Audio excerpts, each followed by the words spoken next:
Hello, everyone. It is such an honor and a privilege to be talking with you guys today. I first got to know about speaking archaeologically through Simran, and I've been avidly following your social media ever since. I'm a huge fan of your guys' work and the amazing content you bring to the public almost every week.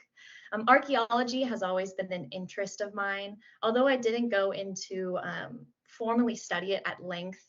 I believe archaeology is so interesting and is a dream job of many. So I'm proud of any connection, however small I have, to the subject and to the field. So like in the intro, the talk today is objects, collections, and history, an introduction to museum studies. So a brief overview of what we're going to be talking about today. So there is a lot to be said and could be said regarding museums and museum studies.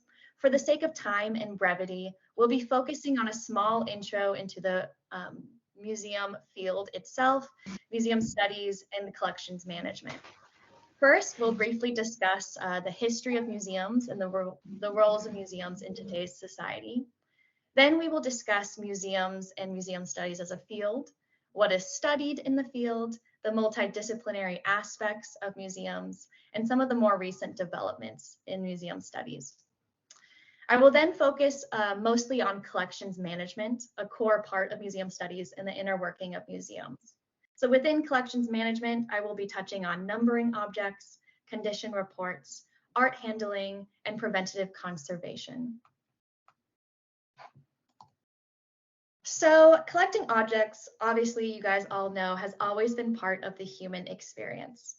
I think it's important to acknowledge that collecting things is not a new phenomenon, nor is it intrinsically intertwined into a certain area or region or time period.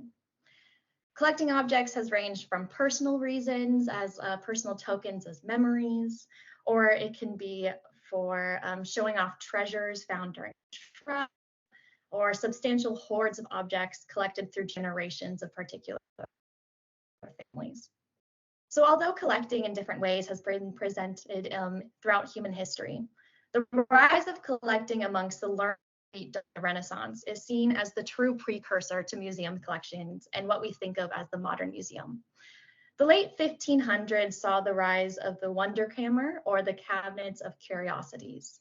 These were specialized pieces of furniture, mostly cabinets, or in some cases, entire rooms, and were displays of the curious, the weird, the amazing. So these things were meant to have people make a reaction to them. They were often natural specimen along human-made objects. So it was a mix of both the natural world and the human cultural society. These cabinets of curiosities started to blur the lines in between public and private spaces. For these cabinets were private parts of people's homes, but the owners allowed certain members of the public to come view them and to start talking about the objects that they owned. So speaking of public, the earliest museum which allowed the public access to view their collection was the Ashmolean Museum, established in 1683. Ashmole donated his personal collection to his old alma mater, Oxford, in England, where a building was made specifically to house the collection. From its opening, the Ashmolean was made for the study of natural philosophy and intended to be fully accessible to the public for a small admissions fee. So we can see a picture of the Ashmolean on the screen there. This act of charity really spurred the development of national museums and what we think of modern museums today, throughout the late 18th and 19th century. Since then, multiple museums have been made and popped up all over the world. UNESCO estimates that there is approximately 95,000 museums around the world today, and that's a very rough estimate. Of course, this all depends on how one categorizes or defines a museum, which is a very hard task indeed. So ICOM is the International Council of Museums. It's one of the most prominent non-governmental and international organization of museums and museum professionals. And they have taken on the enormous task of trying to set a definite and precise definition of what a museum is. ICOM has changed the definition multiple times over the past because the roles and the function of museums are constantly changing and adapting to the times. In 1990, the ICON definition for what a museum is was an institute that collects, documents, preserves, exhibits, and interprets material evidence and associated information for the public benefit. You can tell that this definition is mostly object-oriented, centering museums solely around the care and display of objects for the public. The current definition of museums was proposed in 2022 and reads as follows. A museum is a not-for-profit, permanent institution in the service of society that research, collects, conserves, interprets, and exhibits tangible and intangible heritage. Open to the public, accessible and inclusive, museums foster diversity and sustainability. They operate and communicate ethically, professionally, and with the participation of communities, offering varied experience for education, enjoyment, reflection, and knowledge sharing. So just by the size alone of this definition, you can see how much museums have changed even within the last 30 years, and how many more responsibilities museums have taken on. Of course, this new definition took years of debate amongst the ICOM committees and still has faced some pushback for a variety of reasons. Some people say it's too ideological, it's missing certain terms, and therefore can possibly cause problems for legalization in certain countries that follow this museum definition. People think that it doesn't address the most pressing issues of the museum field, such as decolonization, and so on. What this illustrates in a really straightforward way is that the museum field and museums themselves are ever evolving and responding to present day society's needs. It also sheds light on how different museums can be to one another. Museums come in a variety of types and covers a variety of subjects. They're national, local authority museums, university and independent museums, historical properties, historical houses, heritage sites. They can also be categorized by their collections. So there's art, anthropological, natural history, technological, commercial, and more. In recent years, the definition of museums and the roles that they play in society and culture has changed. We're no longer seen as just places of collection or display. Museums have transformed into places that curate, educate, and participate. So as I was saying, recent years, the definition of museums and the roles that they play in society and culture has changed. No longer they're seen as just places for collection and display. They're now places that are involved in bigger social movements. Museums are seen as potential agents of change by promoting social inclusion and the universal human rights, both within their institutions as well as outside their walls. So museums recognize that social well-being, equality, and fairness are integral to their work, and we must take steps to actively dismantle any barriers that exist within our institutions. So we're definitely tackling some really big things within the museum field and addressing these big issues in the museum studies. Before we move on to where museums fit in our world today, I do think it's important to mention and address where museums come from. Museums are inherently a Western concept with a Eurocentric history and bias.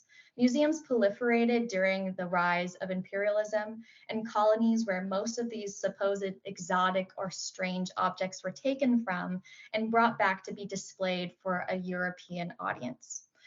Museums are still Western and Eurocentric institutions, and what we view as traditional museums today do not always translate well into other cultures and societies. The current museum field is starting to confront the complex history of museums and how they were used to instill certain beliefs and prejudices in the past and may still be contributing to today.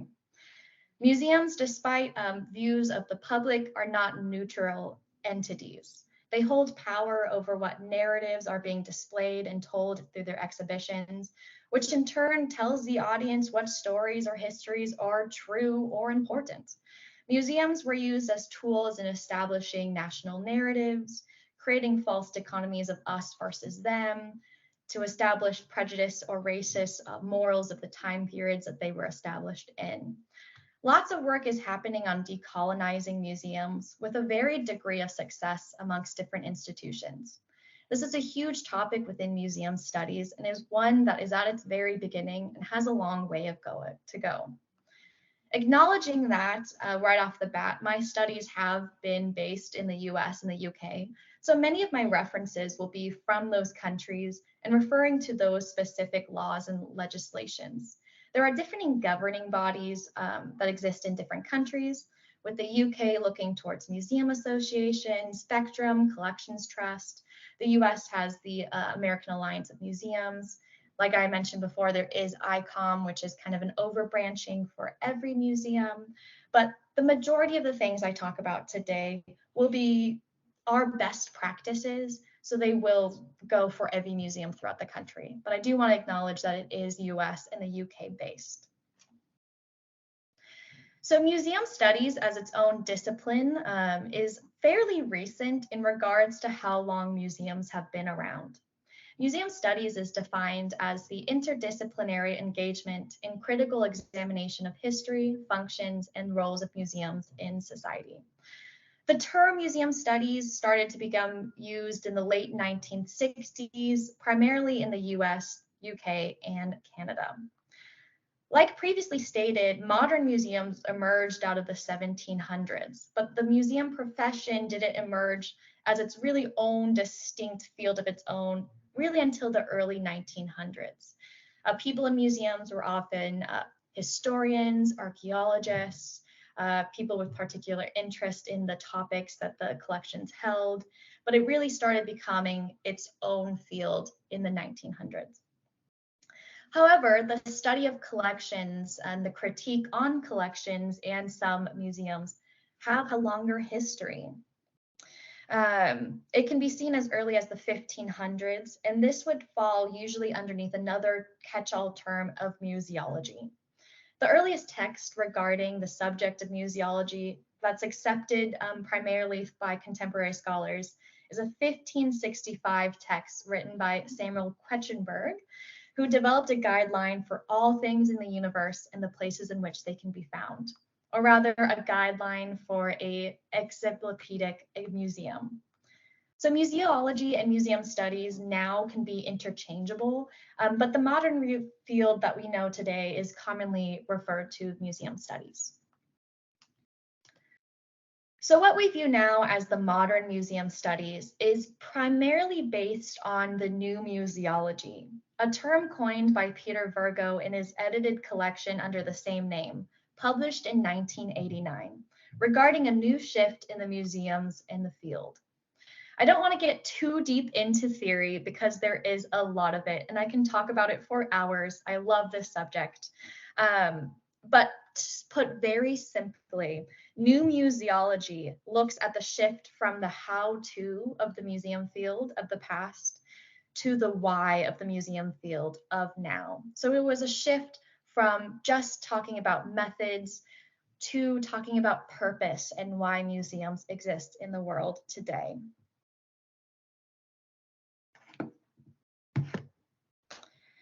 There we are. As Shannon McDonald states beautifully in her A Companion to Museum Studies, museums today recognize the multiplicity and complexity of museums and call for a corresponding rich and multifaceted range of perspectives and approaches to comprehend and provoke museums themselves. So this field started off as talking about this is how we take care of collections. And now we're really looking into more of the theoretical parts of museums itself. The museum field is constantly evolving, and it's excited to be involved in its evolution. Museums are multidisciplinary institutions, so museum studies covers a broad spectrum of different fields and how they interact with one another within the museum space. So museum studies covers all aspects of museum work. It covers both the academic and professional training needed to succeed in the museum profession. The main aspects do differ depending on what course you're in. Some courses really hone in on education, some hone in primarily on curation, but the majority of them will address these main aspects. And those include collections management and care, museum management, communication and audience engagement, and curatorship. Collections management and care looks into the preservation, handling, and storing of the objects itself, and will be the main subject of my talk later today. Museum studies also includes museum management. This covers the development of museum policies, strategic planning, managing of resources, financial aspects, marketing, fundraising, and museum legislation. Communication and audience engagement looks how museums communicate to their audience, and we learn about communication theory, different theories of learning, and meaning making. You also learn how to evaluate the success of communication through different forms of audience research, data analysis, and interpretation. Curatorship examines how to understand and research objects, their collections, and then creating exhibitions that highlight the objects and the collections the best. Putting together an exhibition includes selection of artifacts, writing labels and text panels, design, the layout of the physical display space, and more. So museum studies really covers everything from the history of museums as institutions, ethics involved throughout museums, how the architecture of the building affects how the visitor feels while viewing the art or objects. You learn how to write evaluation briefs, mission statements, exhibition proposals, management reports. It really is both a balance of theory and practice. Almost anyone can find an aspect of museum work that they are interested in due to museums being so multidisciplinary. There's finance, design, fundraising, research, art handling, fabrication and word workshops, event planning, education, policy writing, so many different things that are all needed to run a successful museum. Each museum is vastly different from one another, from its size of its collection, the size of its staff, the display area, its resources, its audience. The sheer variety of museums and the diverse aspects it takes to run one means that no two jobs will be the same across the profession. You'll have to adapt to each role and learn the nuances of the particular museum you're at along the way. Museum studies really is a toolbox given to you in which you use the variety of things that you learned in order to succeed in your current role. So there is a plethora of topics that are at the forefront of museum studies and the museum profession currently. Lots of debate and talk is happening both on a theoretical and a practical and institutional level regarding repatriation and restitutions, rapid response and contemporary collecting, decolonizing museums, the involvement of source communities, the display and care of human remains, and the concept of museum neutrality, which we touched on briefly earlier. These ethical and practical concerns are currently being addressed in museums around the world and within the governing bodies of the museums themselves. There are also exciting developments happening in the museum studies. With the inclusion of mental health and wellness programs, it's being shown that art handling within museum contexts have been shown to foster collective learning and healing for people who might struggle with mental health. There has been a push for increased community involvement, so having the museum being a place that people can come to when times are hard, if they need a break from life, all of that good stuff, as well as the incorporation of new technological or digital aspects, digital advancements in displays. So we're seeing stuff like 3D printing being used in order to create copies of objects so that people who are hard of seeing or blind can interact with these objects and kind of their own ways see the objects that they wouldn't be able to interact with before. So there are a lot of new developments that are exciting in the museum studies. So the majority of what I'm going to be talking about is collections management. This is my favorite part of museum work, which actually came as quite a surprise to me. I thought that being a curator would be my one goal, and while it is still an interest of mine and I would love to explore it in the future, after working at the Bowers Museum, collections management really has my heart. One of my favorite things that I came across during my research for my dissertation, and I wish I could remember what article I read this in, but one of the people working in museums quoted the thinginess of things. It was his informal way of describing the feeling of being in the presence of an object or experiencing and handling art yourself. So, this thinginess of things, the undescribable feeling of being able to touch the objects, is why I love collections management so much. So collections management involves a lot of different tasks and jobs essential to the running of the museum and the upkeep of its collection. Collection management is a blanket term applied to the physical care and documentation of its collections. It includes, but is not limited to, acquisition and accessioning, deaccessioning and disposal, the correct storage of objects, numbering objects, cataloging and photographing objects, IPM, preventative conservation, environmental monitoring, the creation of disaster plans, managing loans and object movement, and the creation of condition reports. So that's a lot of tasks, but you can really break it down into 5 different areas. The main areas are collections development, so really working with whatever comes in and comes out of the collections, risk management, so managing any potential dangers to the objects, material management, managing the actual physical thing, access management, who can move it, who can touch it, all that stuff, and then the legal compliance and ethical stewardship. So starting off, we're going to talk a little bit about objects in museums. So everything in the collection is priceless.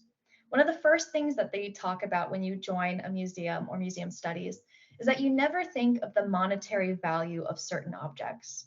For every object in the collection is now part of the museum itself, and therefore are all treated with equal weight and worth. Of course, this is a little hard when you're handling something like semi-precious stones or something made entirely of gold. But in the eyes of the museum professionals, those are as worthy or as important as a simple hair comb or photograph. The museum itself has an effect on objects that come into its possession. Museums recontextualize objects. They're now in the context of the collection at large, so they take on added significance simply by being in a museum. This is often referred to as musealization or the museum effect. The life of an object in a museum collection is notably different than it is before its life in the museum. The object, in some cases, may have been found buried in the dirt in an archaeological site, exposed to years of erosion and decay. But once it's placed into that museum, that once dirty object is now held in stable conditions, handled with a different sort of care, and becomes a larger part of collections. The thought of ever putting that object near dirt again actually makes me cringe. But it could probably handle it since it's lived its pretty much whole life in dirt. But now that it's in a museum collection, it has the museum effect. It has become a different, significant thing. Since the goals of what to collect and what items people perceive as valuable change over time, there are plenty of curious objects in museums collections. So this is a good time to pause and give you a little bit of a background on the Bowers Museum, since I will be bringing it up quite a few times throughout the rest of this presentation. So the Bowers Museum is the largest museum in Orange County, California, with around 900,000 objects in its collections. The majority of the objects in the collections focuses on the art of Asia, in China and Japan, the arts of the Pacifics, mostly Papua New Guinea, art from Africa, mostly West Africa, pre-Columbian objects, and then Native American art. They also collab with bigger museums, such as right now they do have an exhibition in collaboration with the British Museum, showing off the Great Wave print. So talking about objects and how they are all priceless. For example, the Bowers Museum took in the collections of a local city museum when they shut down. So they do have a significant number of local history objects.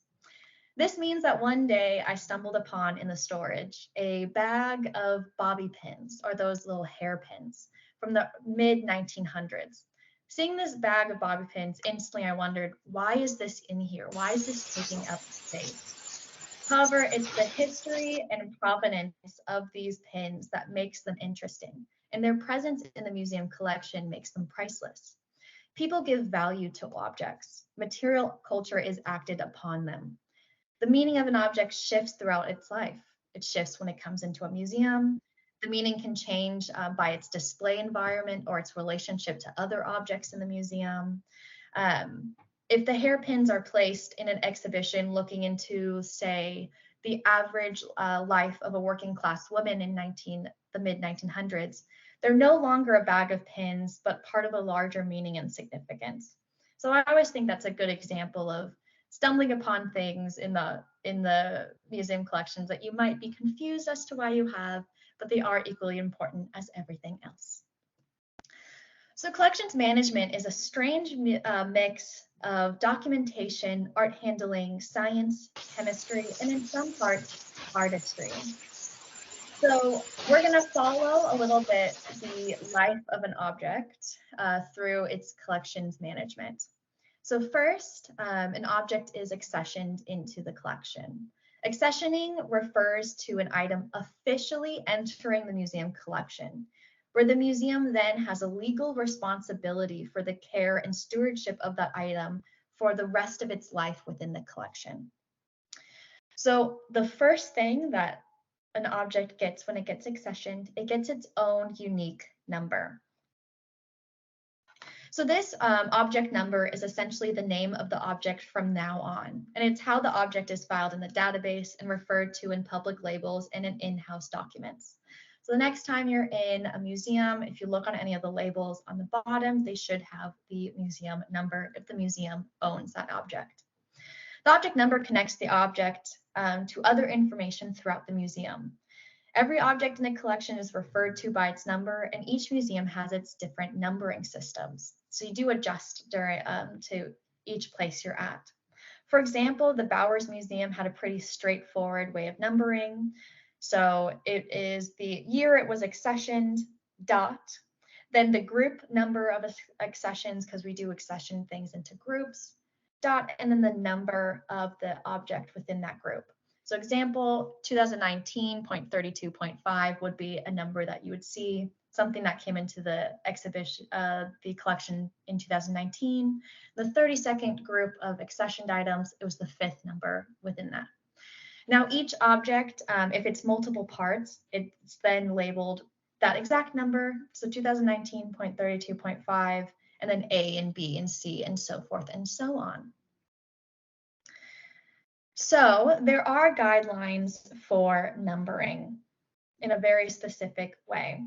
Labels should be easily accessible. So if someone needs to find the number on the object, they can find it easily.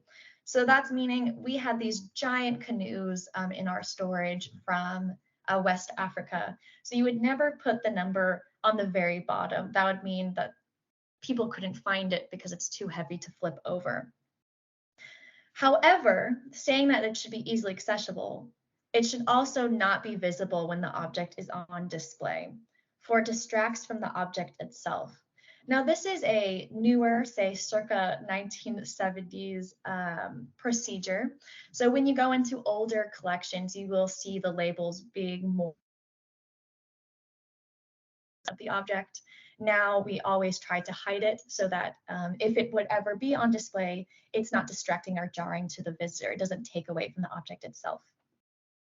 It must be easy to find, like I said, on the object without needing to handle the object a lot, because we do not want these objects to be handled if they don't have to be. The label must not cause any damage to the object, and it should be able to be removed if needed in the future. Now, this is a big thing in collections management, that everything that you do to the object should be removable and reversible. So this is in case later on we find out that, oh, these labels actually don't work. We can take them off and put a better one, new technological one, in the far distant future if we find something that's better. They should be removable, but they should not be able to fall off easily, and they should be legible. So the object number, like I said, is its object name. So it connects the physical thing to the documentation in the museum. If the number comes off, the object becomes lost, even if you're holding it in your hands. If it does not have a number, this object is lost. We have the physical object, but it's missing its provenance, its context, its significance, its history. Objects without the contextual information can become all but redundant. So saying that, we can see the picture on the screen. This is the bottom of the box that I worked with at the UCL ethnographic collection.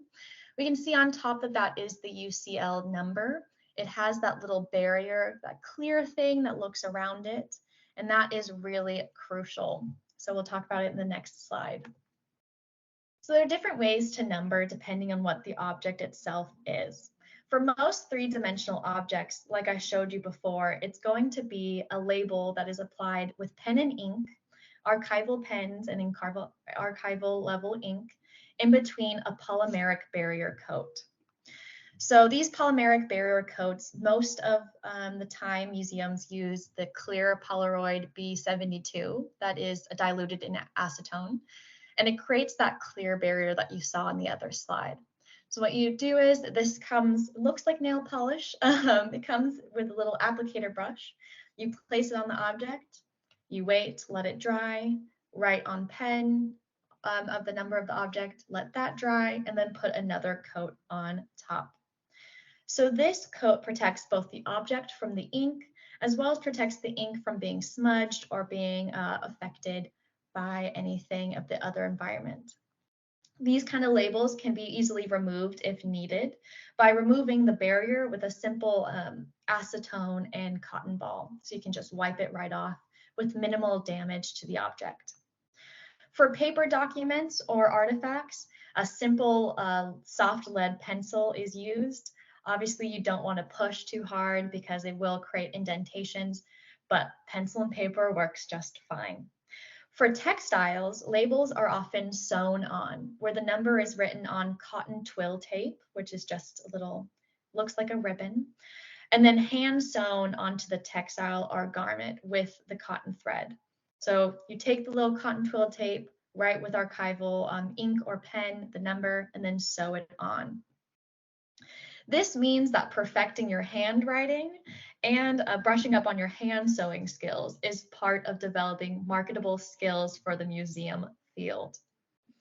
So in the US, we are taught to remove any of the museum numbers if the object is being disposed or leaving the museum to go to another museum. However, in the UK best practices that they follow, they leave any sort or label of numbering on. These numbers then become part of the object's history and its story, bearing a physical sign of provenance and backstory.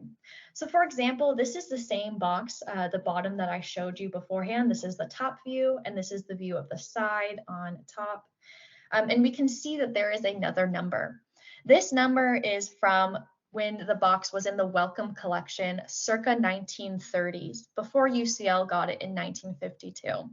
We can obviously see that there's a lack of a barrier coat because the barrier was simply not available during the 1930s. But that's just another view on different numberings on the same object. So after an object gets a number, we then move on to condition reports. Condition reports need to be created anytime an object enters the collection through accession, before it moves out of the museum for a loan, when an object arrives to a place of a loan, their museum does a condition report, and then when it arrives back, it does get a condition report again. These condition reports are filed in a museum database, and they play a crucial role in museums. These reports can be used to see if the object is in condition for a loan or to be put on display without handling or taking the object out of the storage. So it's basically a little sheet that can be pulled up from anyone in the office or the museum offices that can see what the object looks like and what condition it's in without going down to storage and taking it out. Each condition report includes basic information regarding the object, a brief description of the object, pictures, an in-depth analysis of the condition of the object. So on screen, this is a glass bracelet from Egypt that's held in the UCL handling collection. We can see that there is a chip missing out of it. The bottom is an annotated photo, and this is something that you'd use in condition reporting where you'd circle any scratches or anything and then make note of it in the notes. So that's just a little example of what pictures on a condition report would include. So condition reports have to be detailed. For basic information, they must include object numbers, a brief description, the ownership of the object, basic provenance information, the date of when it was made, if that's known, full dimensions, its weight, photographs of the object, and then any needed annotations of the photographs like I just showed you. You need to include what material it's made out of, the methods of manufacture and evidence of such methods, any decoration adjoining the object. You then have to go into the condition report of the report. And this always has two different scales. You have to state if the condition of the object is good, fair, poor, or very poor. And then you also have to state if it is stable or unstable. You describe major or minor structural issues. These can include physical factors such as broken or bent, chemical as corroding or rusting, biological factors if there's any sign of insects or fungus, surface conditions like crystal formulations or flaking, or any signs of previous treatments such as repairs, visual adhesion, stitching that obviously had been added on after time. The creation of a good report is crucial and is one of the most needed skills in collections. You need to see if the object has any changes over time due to the use of the different condition reports.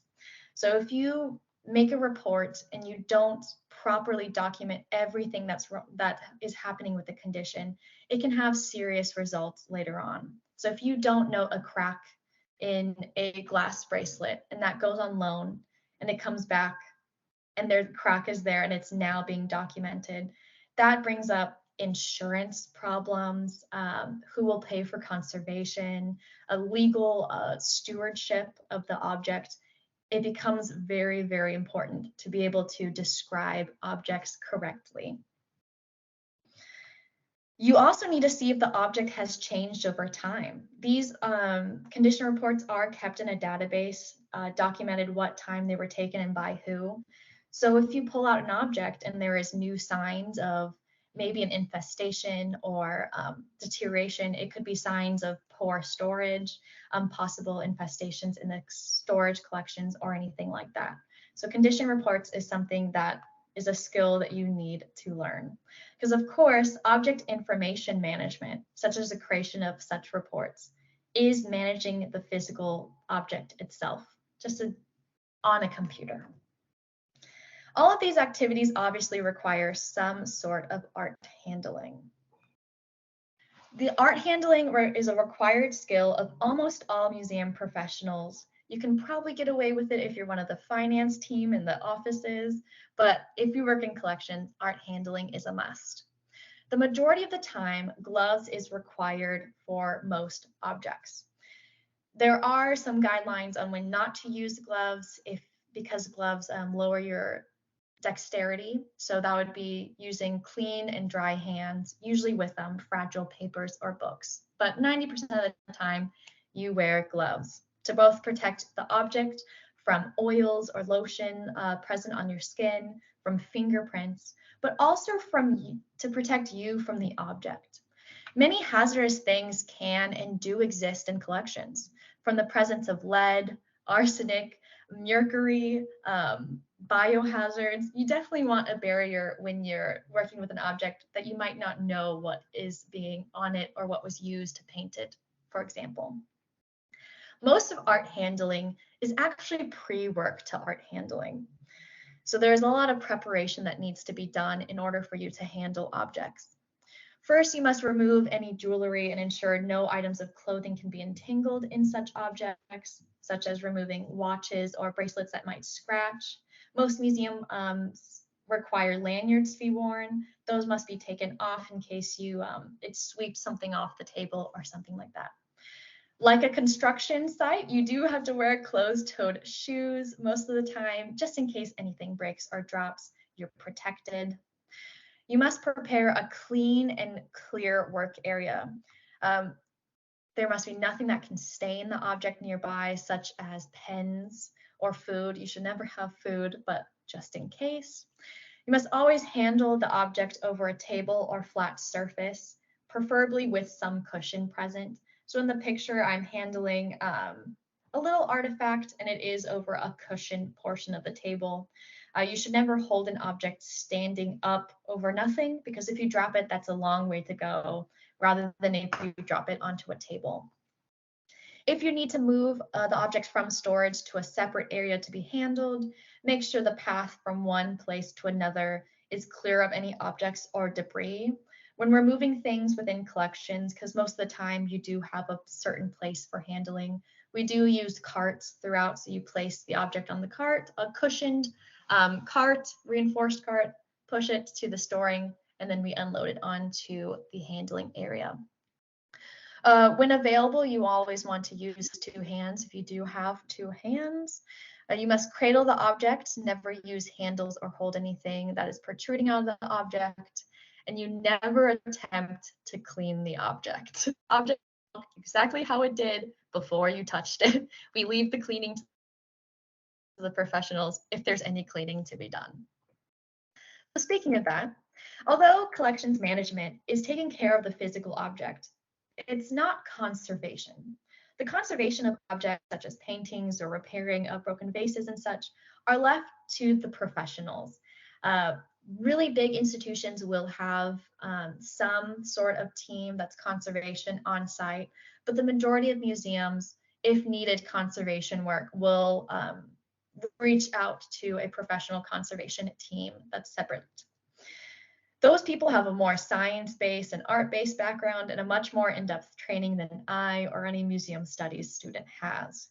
However, a key responsibility of collections management is preventative conservation.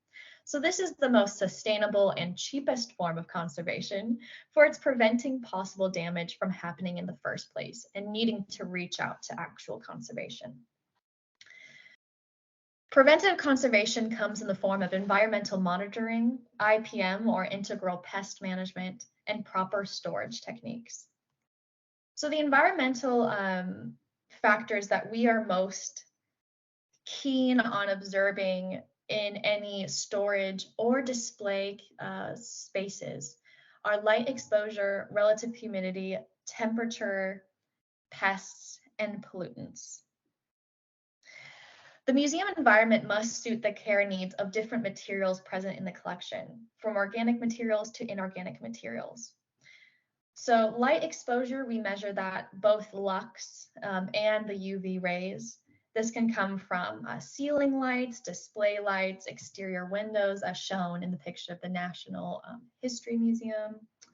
Light can cause fading or yellowing, strength changing, such as the weakness of textiles, the destruction of paint mediums. Changes in RH can lead to changes in shape and size of objects, chemical reactions, biodeterioration, drying of organic materials.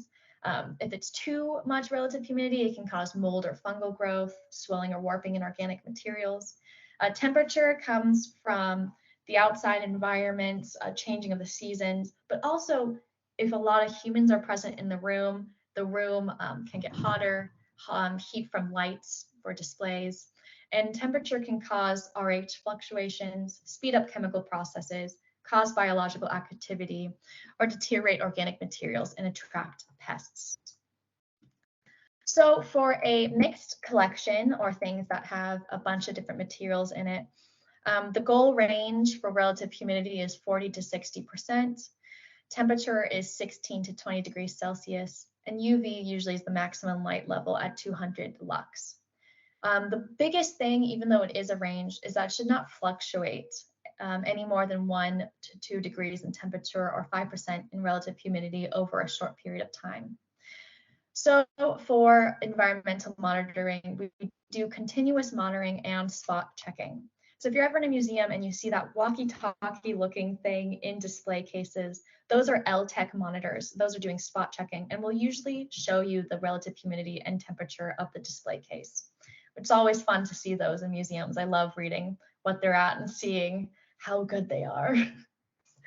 So if you told me earlier that museums studies would feature me looking at different bugs and IDing bugs and learning about pests, I would not believe you, but it is a very important part of museum work. Pests can cause a lot of damage by various different things, and they must be monitored. So this is monitored by placing strategic bug and rat traps around the storage that need to be checked once a month. Anything that's found in them needs to be documented and pulled up into a database. So there are things to get rid of pests, but most of the time they're harmful to humans working and the collection itself. Most of the time, objects accessioned will be separated and monitored from the main storage to see if there's any evidence of any pests involved. If found, an option is to freeze the object.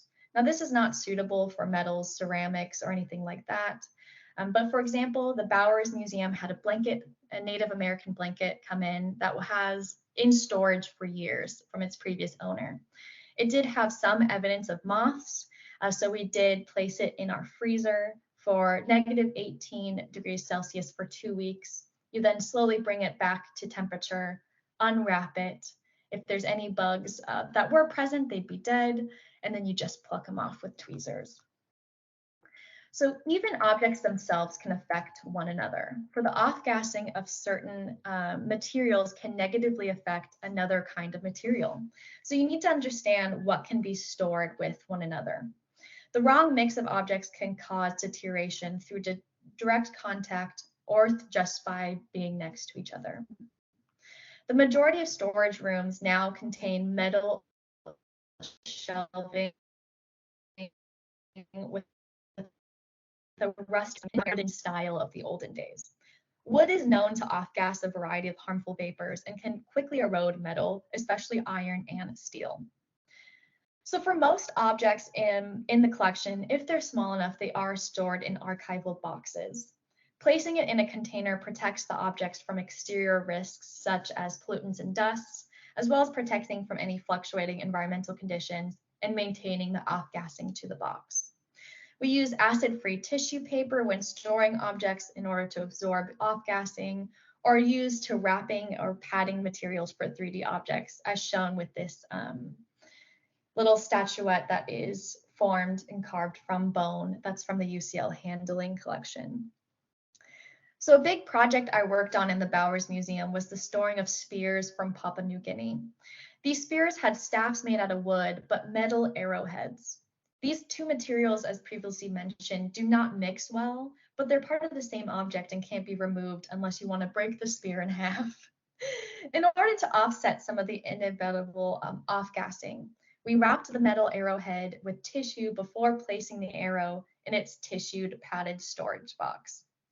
So that small example just shows that each object presents its own unique challenges when deciding how to properly store it. One option of figuring out how to minimize risk of the physical storage of each object also comes with trying to figure out how to store the object within the environmental considerations that you are at. So you have to be aware of the larger risks of the storage room as a whole. This is a very Californian problem, but we do have a lot of earthquakes due to the fault lines throughout our state. This has to be taken into consideration when storing objects. So in the Bowers Museum, all of our shelves that were opened, we have condensed shelving, so only one aisle is open at a time. But any that were open or left open overnight always had these mesh panels that came over and covered each shelf. So in case of an earthquake, nothing would fall off of the shelf onto the floor. It would be contained to the shelves that it's on. So You have to consider where you are, what the object is, what country you're in, all that sort of things when you're deciding the proper storage.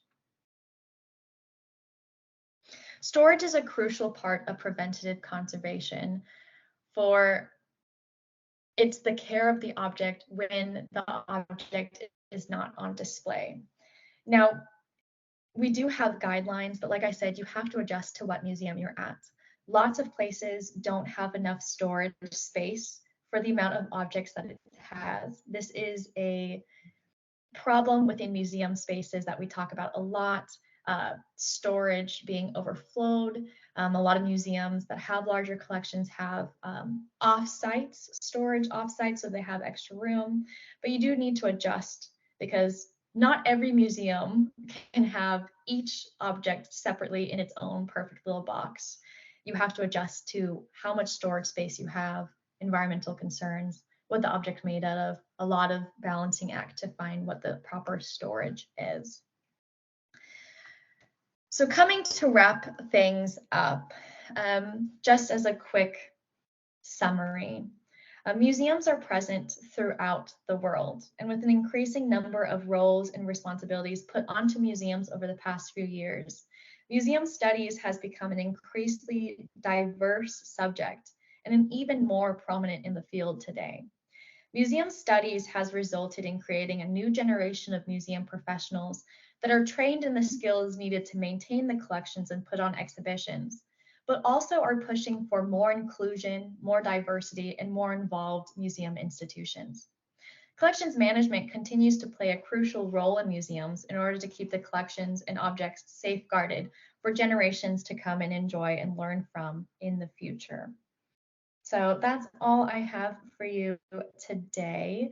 Just a very quick rough and rumble overview of museum studies and a little in-depth analysis of collections management.